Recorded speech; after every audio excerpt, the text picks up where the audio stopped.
Okay, we're here for another live. Today we can talk about pretty much anything that deals with the food industry. Anything that's on your mind, anybody can chime in. Again, I think this is my third live. Again, shout out to the people that do this every day. It takes a lot of courage to do. And I want to give you guys a clap. Easy thing to do. But as you get to do this, you get a little bit more at ease and the pressure's a little bit off. And as you get to see other people's lives, you learn from it. And I encourage anybody that ever want to do this, you got to do this. You learn a lot about yourself as well. You learn about your courage, what you're willing to face. And this is definitely one of the books that I could put behind me. I came live on TikTok. Let's do it.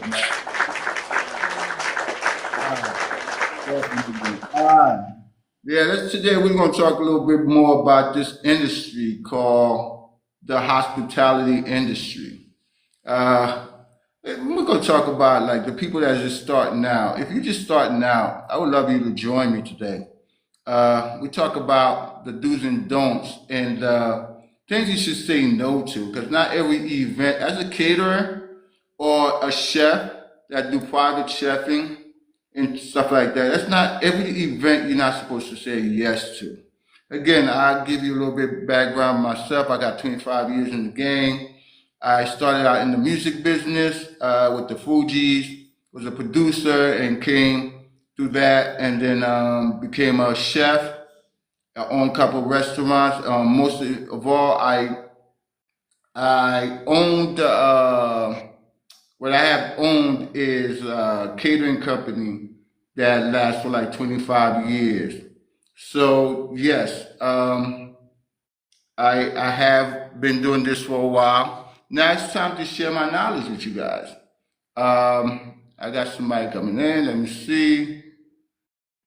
I had to know why I do this. Let's do this. Okay. You have any questions? Let's do this. Okay, Neil, you don't have enough file. You don't have enough. Can't turn your camera on, Neil. All right. We put your microphone on. You got to turn on your microphone if you want to get on. I'll be happy to have you here. Turn on your microphone. Definitely, we could talk about this a little bit more. But yeah, I've been in this industry for a while. I've been on the catering side of it. And I started as a musician. And because I was a musician, I was in the studio all the time. And while I was in the studio, all of us was eating real bad. And I started cooking for everyone. And that's how I started in this industry. And I started with one product, which is chicken skewers. You're going to hear me talk about this a lot. But again, I want to talk to the people that's new in this industry, if you want to get into the industry. And I want to talk to some of the things we should say no to in this industry. One of the major things you will get starting out live in this industry is people that's trying to use the celebrity game with you, calling you to say, hey, I'm doing this big event. There's going to be a lot of celebrities there. Do not fall for this. I'm telling you right now, do not fall for that lingo. If there's going to be celebrities there, guess what? They could afford to pay you your full price. This is something you get all the time. You fall for the hype. You're going to say, okay, you're going to get a lot of referral. You're going to blow up from this event. You should cater this. People, listen, one thing you cannot take back in this industry, your time in the kitchen, your time producing, your creativity flow, that's a gift from God. You cannot take those things back. You should never, never, never do anything for free. I do not care if it's Michael Jackson that came down from his grave. You do not ever do anything for free, because the minute you do something for free in this industry, guess what? That follows you. Now, another person gonna call you for free. Even if you don't do it for free, if you deeply discount something, say you discount something at 30% or 50%, guess what? They're gonna talk. You're gonna be that cheap caterer. You're gonna be that cheap chef people would want to go to. That's why you do not heavily discount yourself. You do not do freebies for anyone in this industry. I'm telling you, do not start out that way. And when you start out start out high. Do not cheapen yourself. When I say high, you gotta give yourself quality to give a high price. When I say high price, give yourself quality so people will want to pay for quality. If you're a cheap caterer, guess what? You're gonna remain a cheap caterer forever. You're gonna be that person people will think about when they want to save money. You're not gonna be that person when people they have quality and money to spend, they're not gonna think about you. They're not. So you have to really think about it. When someone calls and say, hey, this event would be great for you, you blow up. You blow up from it. You get a lot of referral. Say, okay, I'm pleased. Thank you. I would appreciate that, but this is my price. And they will move on to someone else. And they move on to someone else, guess what? Let them move on. Trust me. This is a tip you need to carry within yourself. That's any business too. That's any business. You do not heavily discount your product. You do not heavily discount your service. You do not discount yourself. You do not do it. I'm telling you right now, I fell for that game and I quickly cut it because it didn't work. I quickly cut it. I'm speaking from experience. We all fall for that game. I'm telling people that's just starting out, do not fall for that game. Another thing you will get in this industry, especially if you are a full catering service and you're going to cater for a church or a political event, you will get this one. Oh, we got volunteers that could help. You can just bring the food. We got people that could serve the food. And if you are a person that offers service to go with your food, you're not a drop-off caterer, and they volunteer and tell you got help, do not fall for that. Because one of the things about volunteers, they will show up for 5 seconds and then disappear. Volunteers will not stay in the room. That's why they call volunteers. They will not stay. Do not fall for that trick. Politicians use that trick. Churches use that trick. Oh, we got people that could help you. No, they're not going to help. They're going to show up for 5 minutes. When people start coming in and the music starts flowing, guess what? They're going to disappear within the party. And you can't boss them around because they're volunteers. Do not fall for that trick. You know, it does sound good because you could discount them because they got people coming in. You feel bad. They're a church. They are a political party. They trying to get on. They promise you when they get on as a governor or a mayor, they're going to give you good business. They're going to refer you. All that sounds great. But guess what? They need to meet your price. They need to meet your services. Because when else falls down at your event, guess what?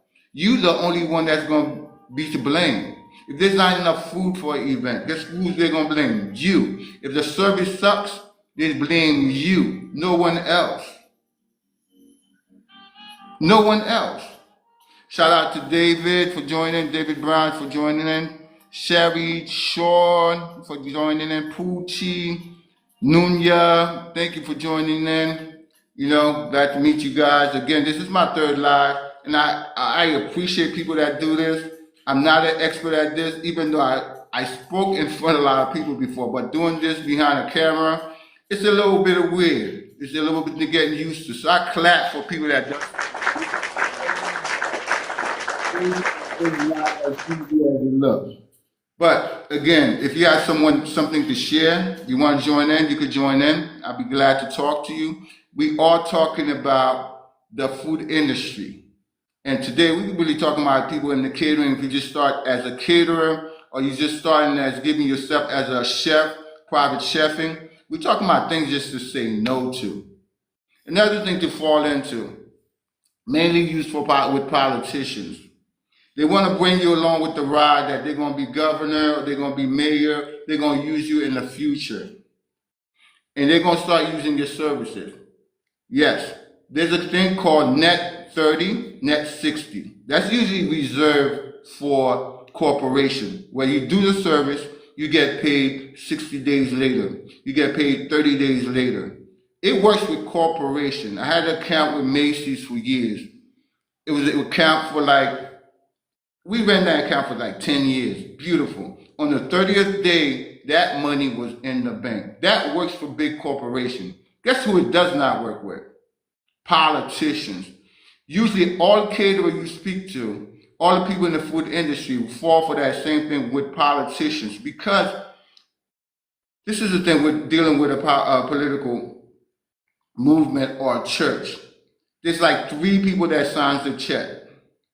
When it's time to pay, Peter would tell you go see Oscar. Oscar would say go see Lauren. You get the runaround so much, and they want to give you the runaround so much of getting paid to the point you want to give up. I had an account, not going to name the name. I had a restaurant. Guy was running for mayor, became mayor. Account ran into $60,000. Kid you not. I did his whole campaign, his mayo celebration lunch, his dinners, cocktail parties. We did the whole shebang. Ran up to 60 grand. Time to get paid. They made me run around for that check for at least 3-4 months. To the point I had to threaten to sue them to get a check. You don't want to go through that. You want to reserve your energy for great service. You want to reserve your energy to serve others, because this is a service industry. You want to reserve your energy for good stuff, your creativity, your next dish you want to create, your cooking book, everything you want to do. Yes, you want to reserve your energy for that. Another thing not to fall for is to say no to last minute gigs. Oh, say no to those. Because if they're calling you last minute for a 300 people wedding or 300 celebration, guess what? They had a caterer, which they had a falling out for, either on payments or they were a difficult client. They couldn't get along with that caterer, and they want to use you as last minute to fill you in. Guess what? Last minute events never turns out right. 100% never turns out right. I can guarantee you it's not going to be a good look. It's not enough time to plan. It's not enough time to staff. It's not enough time to go over the menu. It's not even enough time to do tasting. It's not even time to go back and forth to get everything right, the logistic right. Even 2 weeks out for a 200 people wedding or event or celebration, it takes time to get all that. It takes time to make all that happen. So I would say no to the last minute event. 1 month out, yeah, you have a little bit more time. But someone call you the same week as Monday, they want you to cater something for a Saturday, it's 100, 200 people, say no. It's going to sound good. The money's going to sound good. But remember, your reputation and your delivery is more important than that last minute check. Believe me, there's so many things that could go wrong with last minute events. Their numbers could be wrong. Their preparation for the event venue could be wrong. The menu could go wrong. The expectation could be wrong. Your expectation with them could go wrong. So many things that could go wrong. So let me invite a couple people up here and just do this. If you have any questions, again, I do not know how this works, so be patient with me. Okay, yeah, so we talking about last minute events, things to say no to. Gregory, how you doing? Gary Harrow, Maureen Dixon, thank you for joining in. Yes, if you want to be a co-host, yes, you could come in as a co-host. I invite you in, but you're not accepting. I did that twice already. Gilbert, Lewis, hey, shout out to you, man. Definitely. Yeah, we're talking about the catering industry and the food industry today, right now. Things you just say no to. Another thing, too, I would say no to. Having an event where you don't have time to inspect your location. That's a no-no.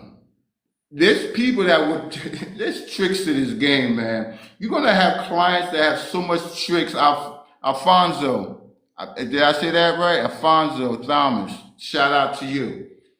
There's people, that clients got a lot of games up their sleeve. They got a lot of games. The number one game, I was going to talk about visiting a spot before you do the event, but this is the number one game clients play. They play the numbers game. They try to tell you they have a 200 people event. You charge them by the person. Guess what they're going to do? They know 200 people are going to come. They're going to play the game. Oh, it's only 150 people. Guess what you're going to do, guys? Only come for 150 people. Do not play those games with those clients. The only way that you're going to find out the real numbers is when you visit the venue. They got to give the venue the correct numbers for table setup, right? So if you show up to the venue, you call the venue, say, hey, I'm the caterer. I'm going to be the caterer for this weekend. How many people you think these people are expecting? They say 200 and they told you 150, you got to call them back and say, no, I'm going to charge you for 200 people. They're going to try to say, we're going to set up for 200, but only 150 going to come. Do not play those games. You set up for 200, we're going to feed for 200. We're going to come prepared staffing for 200. We're going to prepare the food for 200. We're going to do the rentals for 200. Everything's going to be set for 200 people. Do not play those games with clients. I beg you. The money might sound good. Everything might sound good. But it's better just to say no. Protect your reputation. Did I fall for that? Let me tell you, in the Caribbean industry, you always fall for it. Because Caribbean people, they might set up for 300 people. Guess what? 400 people show up. They'll stand up with their food in their hand. They'll be at an elegant wedding. It don't fail. It does not fail. How you doing? Wish to John Paul. I don't know if I say that right. So sorry for jacking up your name, but thanks for joining the live. Sony, thank you for joining the live. Juan Rodriguez, thank you for joining the live. Jesse, thank you for joining the live. We're talking about the food industry today, definitely. So we're talking about things to look out for before you say yes to an event. You have to protect yourself, guys. I can tell you stories on top of stories, things that happened to me in this industry. Matter of fact, there was one event. It was a celebrity event too. Celebrity guy, the rapper, I won't say his name, called me. Hey Darius, I'm having a nice event at this hall. It's my anniversary. I said, how many people? He said, about 100 people. I said, cool. Send over the menu. Everything looked right. They love they love the menu. They okayed the menu. I showed up so I called the event place. They said, yes, set up for 100 people. That was 2 weeks out. 1 week in, he changed the number to 150 people with the venue. But he did not change it with me. So I called the last week of the event. I said, how many people you have? He said, it's still 100 people. Okay, no problem. We all set for 100 people. As a caterer, we always set 20 people over, just in case, 120. We get to the event that Saturday morning. Tables were set for 150 people. Place setting, everything. Very elegant looking. Let me see. Somebody want to come in? No problem. Zen, thank you for joining the live. Rose, thank you for joining the live. Yeah, again, the people, thank you. I clap for people that do this all the time. It is not as easy as it looks to go live, but thank you for checking out this live. We're talking about things to say no in this industry. Again, so this party, we showed up, they were set up for 150 people. I right away got on the phone with the guest, with the host. I said, look, it's set up for 150 people here. We only set up for food for 100 people. Tell me the truth. He said, no, we went over 50 people because we just want to make sure, but your food should be enough. I said, how are you going to tell me my food's going to be enough? How do you know? How do you know my food's going to be enough? He said, oh, we've been at one of your events. You always have so much food left over. So I think we'd be okay. I said, no, we'd not be okay because it's not about the food. What the clients don't get, they think it's about the food. They don't get, you have to have service for 150 people. You have to have all the right things available for 150 people. They just thinking, oh, if everyone's fed, it's okay. No. Your next big client might be sitting in that room. It always is. Your next 300 people wedding might be sitting in that room. You have to protect yourself. Do not play these games with these clients. So I had to tell them, look, we are serving for 100 people. We're taking away 5 tables. I'm not going to play those games. Right away, he got on the phone, said, I'm coming over to see you. He came over to see me. He said, oh, okay, we got to leave the tables. I said, well, you got to pay for 50 extra people. That way I could call my chef at our kitchen to cook more food. Saturday morning, we could swing by, cook a little bit more, 30 people. We could do that. The whole simple story, do not play these games with these clients. Because you can let one get away with one thing, they will walk all over you. And they will talk. One thing clients do, they will tell another client, yeah, I had 100 people. I paid Darius 100 people, but 150 people came, and he still served them. You don't want to be that dude. You don't want to be that caterer in the room where people take as a joke. Guess what? They would never play those jokes with a big name hotel. So you don't play those jokes with them. It might be a cousin, auntie, a brother, sister. Play the honest game. Always let them know, play the honest game with you. Do not play games with your business. Do not play a game with your reputation. Do not play these games at all. Again, I'm very passionate about this business. I encourage anyone who's already have a dish you're already cooking, even for a barbecue people love, turn it into a business. This is a craft that you could take on till you retire. You could produce food to be in a supermarket.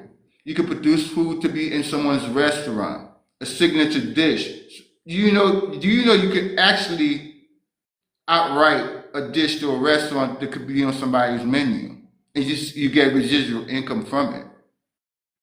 A lot of people have done that. That's right. There's still 3 bars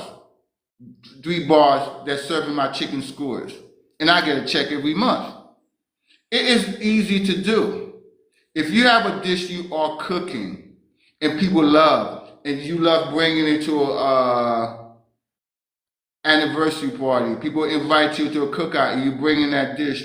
If they say, hey, I love this dish, guess what you say to them? This dish is available anytime you like. I could make it for you. Say it in a way that they know that you're going to charge for it, not for free. It's available. Call me. I'll make it for you. My price is very reasonable. Always end up with that. So they know if they call you, they got to expect to pay for it.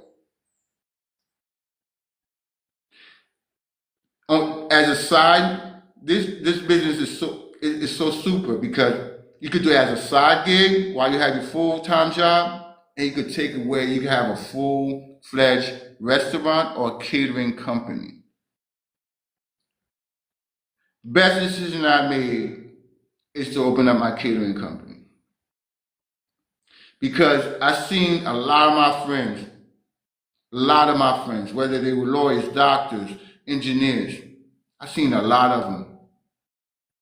Been with companies they let go, or been sued for malpractice. They've been sued they're getting sued left and right for stupid stuff but all they rely on is their job. All they rely on is what they already know. They had no ownership to anything, any craft they own. And I have a lot of people from different industries that I have taught how to cook for others, how to turn that dish into an income stream. Any dish you have, you could turn to an income stream, especially today with social media. But it starts with people you already know. It starts with your circle that you already have. That's the secret. It don't start with IG. It does not start with FB. It does not start with TikTok. It starts with the people you already know. Those are your number one source of taste testers, I should call them. Your number one source of testing your product. And you need to test your product. Shout out to S.O. Tyler. Thank you for joining live. Tom Band, thank you for joining the live. Thank you for passing by. If you're passing by for 2 seconds, nice to meet you. Great to meet you. We're talking about food. We're talking about the love for food and stuff like that. We're talking about that dish you already cooking in your home. I already know there's about 3 people here that have that one dish people go crazy for. And, you know, I created a website that is so easy to turn your dish into a full-time gig or to turn your dish into an income. It's chef2ceo.com.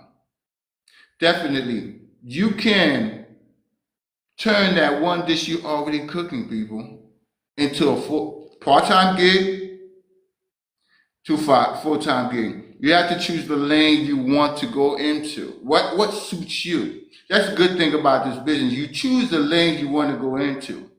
You have your pickup catering. You have corporate catering. You have event catering. Or you could do products for supermarkets sitting on the shelves. Either way you want to do it, it's what suits your lifestyle. It's what suits your lifestyle, for real. I know I wanted to be an event caterer from the start. There's a story I always tell. I was on a date with a young lady, very nice restaurant in New York City. Never forget it. I was a little bit younger then. We went to a nice restaurant. She's dressed up nice. I'm in a nice dress. We just came from the theater. We pulled up to this nice restaurant. And it's an Italian restaurant, very nice. We walked into this restaurant. Right away, I noticed the restaurant was understaffed. It happens at the best of best restaurants. But they were super understaffed. Understaffed, unbelievable. When they were supposed to be like 10 wait staff, they probably had 5. The kitchen, maybe one, this happens. When one person having an event in that restaurant, everyone call out to be at that event. It could be a birthday party, it could be a wedding. And that restaurant get hit. I think that's what happened. But anyway, I walked in. We got a table. Thank God we got a table. Sat down. I sat down. I was feeling uneasy because I'm like, this place is understaffed. I couldn't just sit there and enjoy my food without getting involved.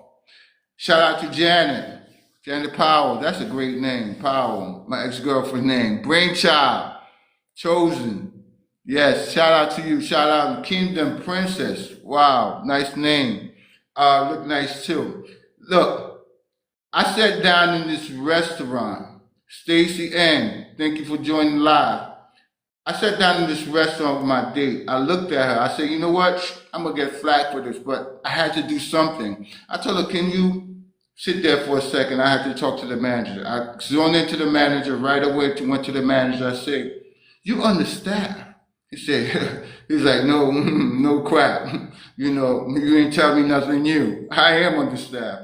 I said, look, my name is Darius. I'm in the industry. I know what I'm doing. How can I help you?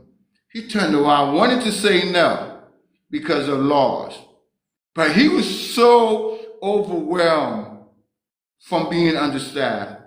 He said, what can you do? What can you do? I said, I could expedite.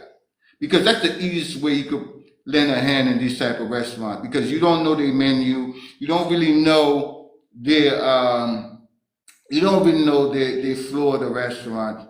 Most of the time, you will get in the way. You try to say, let me try to serve or anything like that. Expediting is where you stand behind the line of the chef and the food come out, you read the tickets, you put the tickets with the table or with that server, and you make sure this particular place, the expediter had to finish out the plate, finish out garnishing the plate. So it's a very exciting role to play in a restaurant. A lot of people don't know that. Expediter is big in a high-end restaurant. So I walked in the kitchen right away, locked in eyes with the chef. Chef to chef, we locked in eyes, no big deal. He said, you going to expedite? I said, yes, I am. He said, okay, no problem. He threw me the menu, said, that's the menu, that's our special today. The ticket's going to flow, go ahead, do what you got to do. Right away, join into the flow. I took off my jacket, went back to the table. By the way, I didn't forget about my date. I told her, order anything you like. Or anything on the menu you like, any drinks you like, but I'm going to be busy for the next half hour. I said, please forgive me. She said, no problem. I understand. Shout out to Marco. Again, Janet, Mary. Shout out to folks joining my live. Woodmuth. Shout out to you. Shout out to Terry Maine. Terry Maine. Shout out to you. Definitely. Thanks for joining my live. So I got to expedite. Tickets coming out. Boom, boom, boom. Flowing in the kitchen. Everything flowing. Boom. Garnished all the dishes. Great looking dishes. Again, it was an Italian restaurant. There's a lot of Parmesan, a lot of parsley on top of the plates. A lot of, tarragon leaves. Basil garnishing going on. So we had going on. I never forget that day. It was that day I sat down back in my seat. I said to myself, you know what? I'm in the service industry. I love to serve other people. I couldn't run away from it. And there was that time I had to make a choice, whether to leave the music industry and do this full time. I had to make that choice. It was a choice that I had to make. And I knew from that day, this industry was for me. Because I didn't think twice about helping that restaurant. I didn't even think about it. I just went and joined in and helped. It wasn't even in my mind to not even do what I did. It was just something I had to do. Definitely. So it was that time I had to make a choice. But another thing that made my choice for me as well. At that time, the Fugees had an album that came out, The Score, Killing Me Softly, huge. Album blew up. And I was still part of that and everything. Clef called me and said, I'm having a big party and it's going to be at my house. He said, Darius, can you cater my party? I said, cater? I'm not a caterer. He's like, yes, you are, man. Cater my party for me, please. I said, how many people? He said, 200. I was like, 200 people? My first event, guys, I said yes to. I had no staff, no business card, no structure, no menu. I was just going off doing what I love doing and coming to parties with one chicken skewers. From serving that one chicken skewers, guess what? People entrust me to be an expert in my field because I put so much passion in that one dish. They just trust that I knew what I was doing. Even though I didn't even know I knew what I was doing. Shout out to Barbie Too Cute. Nice name. A very nice name. Shout out to Certified. Is that a name? I see a Haitian flag. There, right there, B. I see a Haitian flag. Shout out. Haïtien, n'a poulé nous là. Nous là, nous tout là. Haïtien, nous yé. Dizine, shout out to you, Dizine. Yes, yes. Big up to, yeah, Haiti. Yes, love. And I'm telling you, I said yes to this event. And the first event I said yes to, guess what? It was a celebrity event. It was a celebrity event. Here I am, no menu, I never catered before, been around catering, worked around caterers, worked with a lot of chefs. I knew how to cook, but I'm here catering for 200 people. Tell me, that's kind of ballsy. But I said yes. But the minute I said yes to that event, guess what? My whole mindset shift. The minute I took that deposit, my mindset shift from a hobby to business. Because now I had the responsibility of saying yes to an event. Sorry.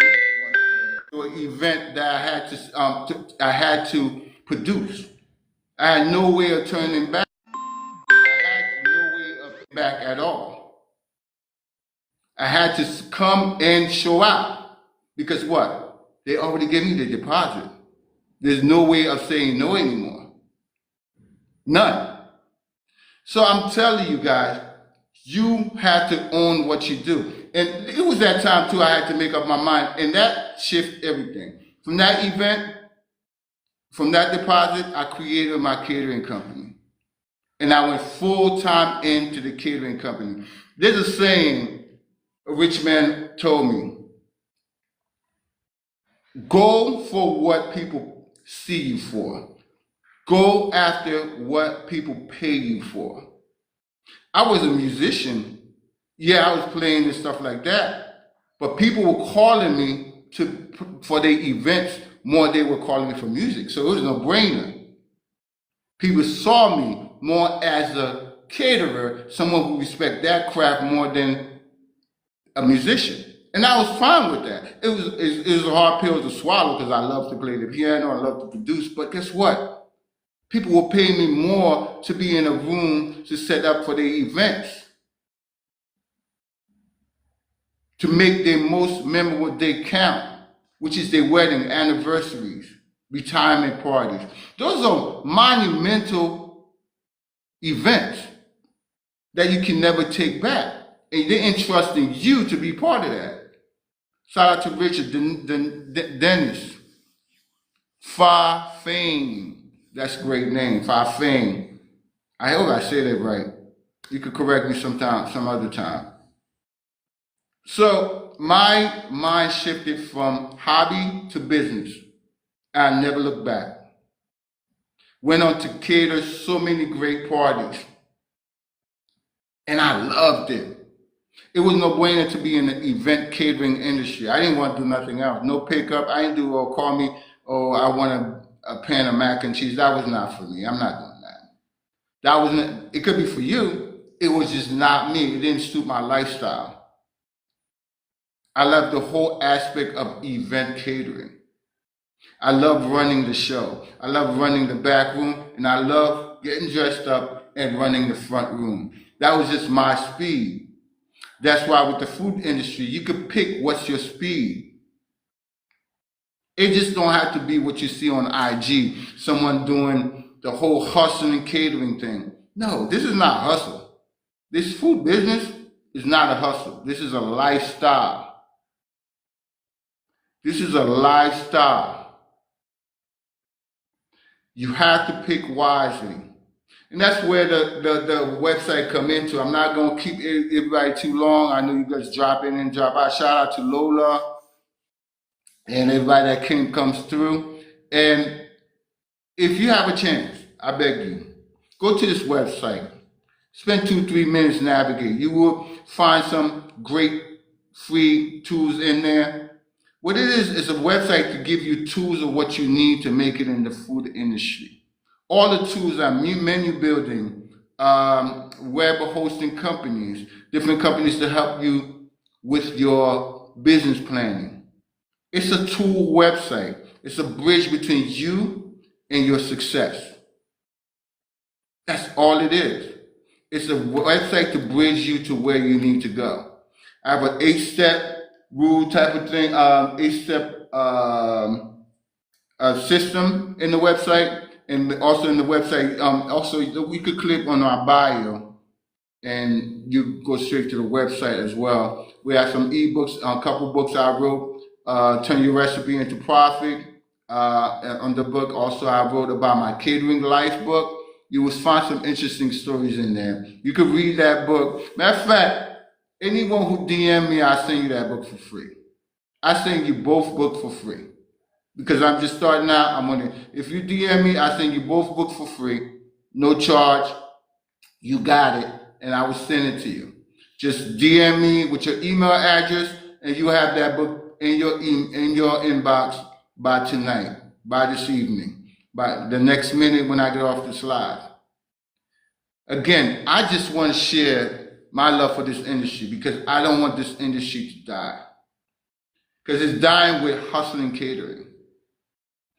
I had to search so much.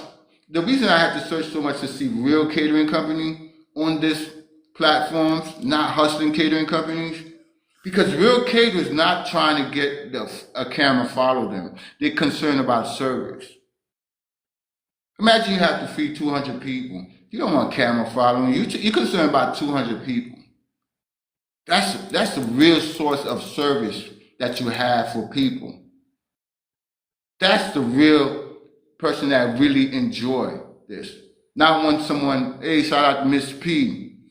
Shout out to Barbara Smith, 801. How you doing? Shout out to God Bless. Okay, love the name. Yes. Again, I clap you guys.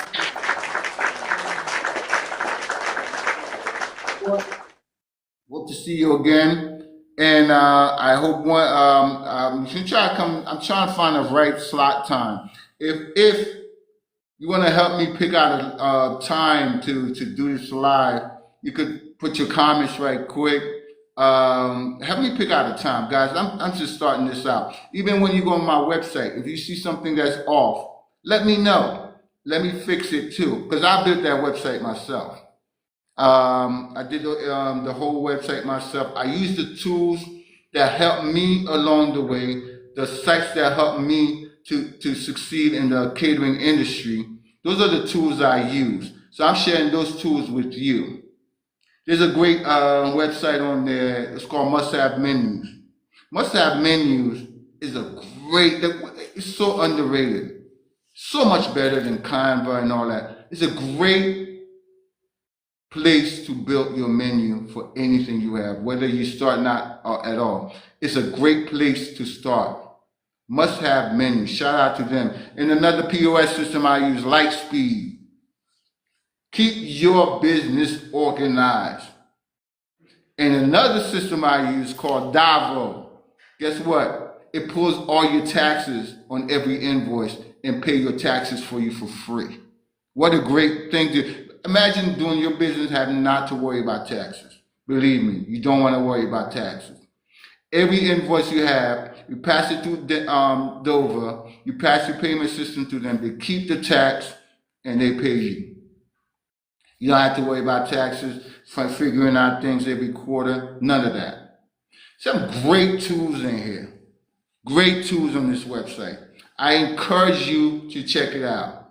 And if you have any problems, just DM me. DM me, leave me a message. I'll be happy to help you. I'll be more than happy to help you. Again, my name is B. Darius. Help me out. Give me a good time to shout out. You can leave me a DM. Give me a good time to do this live. Help me out. What's a good slot? Morning, evening, or both? What's the hustle? I don't know the hustle. So put me on. Again, my name is Darius. We'll see you next time. Yes, check out the website, chef2ceo.com, and I will see you next time. Peace.